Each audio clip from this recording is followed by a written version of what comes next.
Good evening all student, all here my channel 2%। तो सभी श्रोताओं को मेरा शाम का नमस्कार। जैसा कि सर्दी बहुत चरम सीमा पर जा रही है, सभी लोगों से मेरा निवेदन है, सर्दी से बचाव रखिए, क्योंकि यह किसी को पहचानती नहीं है। इसमें जितना ही आप बचाव रख कर चलेंगे उतना ही आपके लिए लाभदायक होगा। और इस हम प्रत्येक दिन की तरह आप लोगों से निवेदन करते हैं, यदि हमारे चैनल पर नए हैं तो चैनल को सब्सक्राइब करें, लाइक करें, फॉलो करना ना भूलें और वीडियो को अंत तक जरूर देखें, जिससे आप अपने फ्यूचर को संभालने के लिए वनडे कंपटीशन से संबंधित सीटेड है, पेट है और एक दिवसीय कोई भी प्रतियोगी परीक्षा हो, उसके लिए जो हम वीडियो डालते हैं उसके लिए बहुत ही महत्वपूर्ण मटेरियल हम लेकर आते हैं। तो पहले हमारा रोज की तरह मोटिवेशनल वाक होता है। मोटिवेशनल वाकों के साथ हम आपको अपने टॉपिक पर ले चलते हैं। तो पहला हमारा मोटिवेशनल वाक है, last year you said next year. पिछले वर्ष आपने कहा अगली साल। Last month you said next month. पिछले महीने को आपने कहा कि अगले महीने में। Yesterday you said tomorrow. कल आपने कहा कि कल। वर्ड्स आर जस्ट, सब सेम है। Words are until you take action.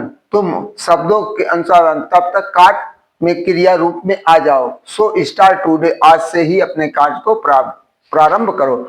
आज करें सो कल करें, आज करें सो अब करें, बहुर के न आवे कब। जो आपको जो आज करना हो उसको अभी कर डालिए और जो कल पर भरोसा मत करिए, किसी ने कल को नहीं देखा है। तो इस तरह दूसरा हमारा है, not every warrior holds a sword. Not every warriors hold a sword, some fight with patience and faith. यानी प्रत्येक योद्धा तलवार नहीं रखता है। सम यानी कुछ लोग धैर्य और फेथ, सहानुभूति में पर विश्वास रखते हैं, से लड़ते हैं। Every day do not give up it victory unseen. तीसरा है, let you life be the proof not your explanation. चौथा हिंदी में, बंदूक से ज्यादा विचार घातक होते हैं। बंदूक से ज्यादा विचार घातक होते हैं। बंदूक देना आसान है लेकिन बुद्धि देना कठिन। पांचवा है, इंसान चाहे जितना खुद को व्यस्त कर ले, जिससे उसने प्रेम किया है उसकी यादों से बच नहीं सकता है। छठवां है, फलदार वृक्ष और गुणवान व्यक्ति ही झुकते हैं। फलदार वृक्ष और गुणवान व्यक्ति ही झुकते हैं। सूखा वृक्ष और मूर्ख व्यक्ति कभी नहीं झुकते। कदर किरदार की होती है, वरना कद में तो साया भी इंसान से बड़ा होता है।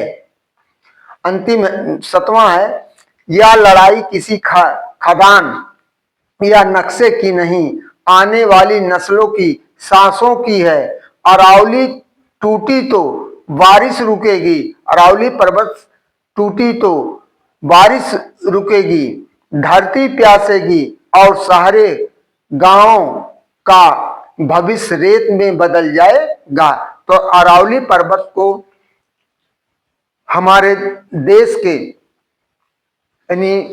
नेता प्रधानमंत्री जी ने अपने मित्रों को दे दिया, समर्पित कर दिया। जो जिस देश की प्राकृतिक सौंदर्य समाप्त होता गया, वह देश निश्चित रूप से रेत में बदलता जाएगा। जैसे कि देश की जब प्रथम विश्व युद्ध हुआ था, द्वितीय विश्व युद्ध, जब जापान के दोनों शहरों पर, हिरोशिमा और नागासाकी पर, जब 9 अगस्त 1945 को जो परमाणु बम गिराया गया था, उसकी पीढ़ी आज भी उसका खामियाजा वहां के लोग भुगत रहे हैं। तो उसी तरह से उन चीजों से बचाव के लिए, या जैसे कहा जाता है, हिमालय हमारे देश की प्रहरी है। हिमालय हमारे देश की, आज हिमालय ना होता तो क्या होता, तो आज हिमालय नहीं होता तो हमारे देश में बारह मास बर्फीली हवाएं आती, मानसून हमारे देश में नहीं होता। तो उसी तरह जब अरावली पर्वत को काट करके, वहां के जंगलों और पत्थरों को काट करके अलग कर दिया जाएगा, वीरान कर दिया जाएगा, तो जंगली वन्य जीव, वर्ल्ड लाइफ, ये बेचारे कहाँ जाएंगे। और आने वाले समय दिल्ली है, राजस्थान है, मध्य प्रदेश है, इन सब की दशा बहुत खराब हो जाएगी और उसके साथ साथ पूरा भारत भी गर्त की चपेट में आ जाएगा। तो अंतिम है, माँ बाप वो मंदिर हैं, माँ बाप वो मंदिर हैं जहाँ कोई चढ़ावा नहीं हो चढ़ाया जाता, माँ बाप वो मंदिर जहाँ कोई चढ़ावा नहीं चढ़ाया जाता। बस संतानों की एक ही मुस्कान ही, बस संतानों की एक ही मुस्कान ही उनके लिए सबसे बड़ी पूजा होती है। Today is our motivational sentences by JP Verma. आज चूंकि 27 है, बस 4 दिन और बाकी है इस साल के समाप्ति पर। तो जाते जाते आप एक नई जोश उमंग के साथ इसको समाप्त करिए और फिर आने वाले 2026 में एक नई उत्साह उल्लास के साथ आइए। तो सीटेड पेट और एक दिवसीय प्रतियोगी परीक्षाओं से संबंधित प्रश्न एवं उत्तर 2026 के लिए समावेशी, पहला है समावेशी शिक्षा में पाठ्यक्रम कैसा होना चाहिए, लचीला एवं बच्चे केंद्रित होना चाहिए। दूसरा है समावेशी शिक्षा में मूल्यांकन कैसा होना चाहिए, निरंतर एवं व्यापक होना चाहिए। तीसरा है समावेशी शिक्षा का जनक किसे माना जाता है, यूनेस्को को माना जाता है। यूनेस्को जो है यूएनए संयुक्त राष्ट्र संगठन का एक अंग है, संयुक्त राष्ट्र संघ का एक गठन है जिसका 24 अक्टूबर 1945 को ऑर्गेनाइज हुआ था। चौथा है समावेशी शिक्षा का वैश्विक समर्थन किस घोषणा से जुड़ा है, सलामांका घोषणा 1994 में। पांचवा है समावेशी शिक्षा में माता पिता की क्या भूमिका होती है, विद्यालय के साथ सहयोग और बच्चों को भावनात्मक समर्थन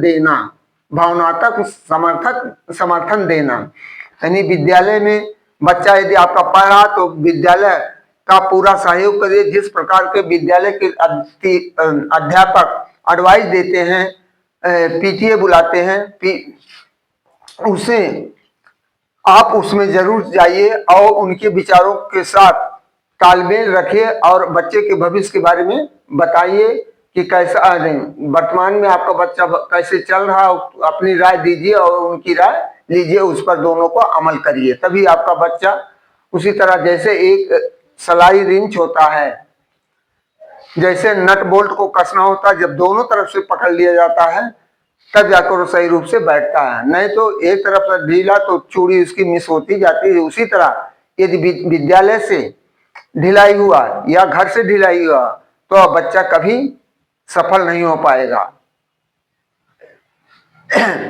इस तरह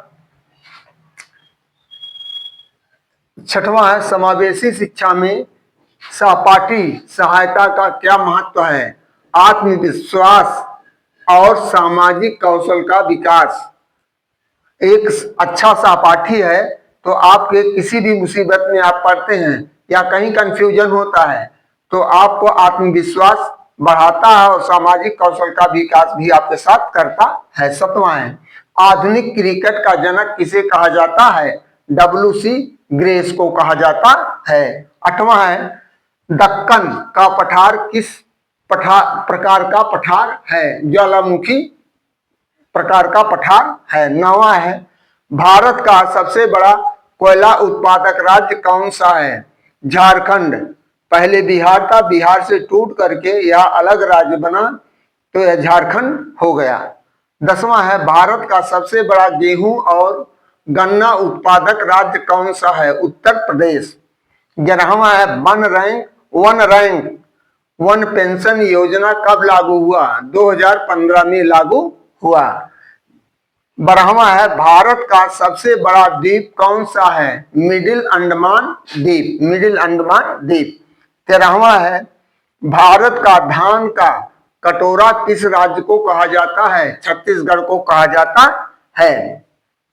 14वां है बल्ब का फिलामेंट किससे बना होता है? टंगस्टन का बना होता है। 15वां है हृदय की धड़कन किस गैस पर निर्भर करती है? ऑक्सीजन, ऑक्सीजन पर निर्भर करती है। 16वां है ताजमहल का सुलेख कैलीग्राफी किसने की थी? अमानत खान सिराजी ने की थी, अमानत खान सिराजी ने की थी। 17वां है उत्तर प्रदेश की दूसरी राज्य भाषा कौन सी है? उर्दू है, पहली हिंदी है, दूसरी उर्दू है। 18वां है उत्तर प्रदेश का राज्य पुष्प कौन सा है? पलाश का पुष्प, पलाश का पुष्प। 19वां है संविधान की प्रस्तावना को किसने संविधान की आत्मा कहा था? ठाकुरदास भार्गव ने कहा था, ठाकुरदास भार्गव ने कहा था। 20वां है पानी का रंग नीला क्यों दिखाई देता है? आकाश के नीले प्रकाश के प्रकीर्णन के कारण, प्रकीर्णन के कारण। 21वां है लोहे की नाव पानी में क्यों तैरती है? घनत्व के नियम के कारण, उत्प्लावन बल के कारण यह तैरती है। तो उत्प्लावन जब कोई वस्तु अपने बराबर द्रव को हटाता है तो उसके द्वारा हटाए गए द्रव के भार के वह बराबर होता है, इसलिए नाव वह नहीं डूबती है। 8वां है 22वां बर्फ या तेल पानी में क्यों तैरता है? बर्फ और तेल का घनत्व पानी के घनत्व से कम होता है, इसलिए यह तैरता है। लोहे की नाव या अब आ गया 23वां मानव शरीर की सबसे मजबूत मांसपेशी कौन सी होती है? जबड़े की मांसपेशी। 24वां है मच्छर किसे ज्यादा काटते हैं?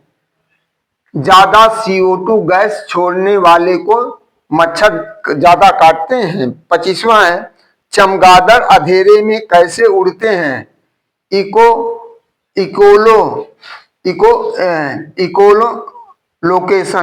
इकोलोकेशन से उड़ते हैं। 26वां है दूध सफेद क्यों होता है? प्रकाश के प्रकीर्णन से दूध सफेद होता है। 27वां है ध्वनि निर्वात में क्यों नहीं चलती है? माध्यम नहीं होते हैं। ध्वनि को चाल को चलने के लिए माध्यम की जरूरत होती है, बिना माध्यम के वह नहीं जाए गमन करेगा। 28वां सैयद वंश का संस्थापक कौन था और कब हुआ था? खिज्र खां सैयद वंश का संस्थापक था, 1414 ईस्वी में किया था। 29वां है सैयद वंश का शासन काल कब से कब तक था? 1414 से 1491 ईस्वी तक। 30वां है सैयद शासक किसके अधीन माने जाते थे? ये तैमूर लंग के अधीन माने जाते थे। 31वां है सैयद वंश का प्रमुख शासक कौन था? मुबारक शाह था। 32वां है सैयद वंश का अंतिम शासक कौन था? अलाउद्दीन आलम शाह था, अलाउद्दीन आलम शाह था। 32वां सैयद वंश का शासन क्षेत्र था दिल्ली तक था। 33वां है सैयद वंश कमजोर क्यों हुआ था? सीमित सत्ता होने के कारण। अंतिम है 34वां सैयद वंश किस आक्रमण के बाद बना था? तैमूर आक्रमण के बाद बना था। इसी पर आज का टॉपिक हमारा समाप्त होता है और सभी श्रोताओं से हमें निवेदन करते हैं कि इस तरह से यदि आप अध्ययन करते रहेंगे तो जैसे आपका GS का पेपर आता है या अन्य पेट और टेट की परीक्षाएं जो होती हैं तो मिश्रित क्वेश्चन हर विषय से लेकर आते हैं। उसी तरह हम आपको मटेरियल दे रहे हैं और आपसे मेरा, हम सभी श्रोताओं से मेरा निवेदन है कि वीडियो को अंत तक जरूर देखें और एक डायरी और पेन लेकर के उसको रिवीजन के लिए अपना नोट करते जाएं, जिससे आपको कभी भी आवश्यकता पड़े तो आप उसको देख सकें। इन्हीं शब्दों के साथ आपके उज्जवल भविष्य की कामना करते हुए अपने वाणी को विराम देते हैं। थैंक यू, धन्यवाद, गुड नाइट।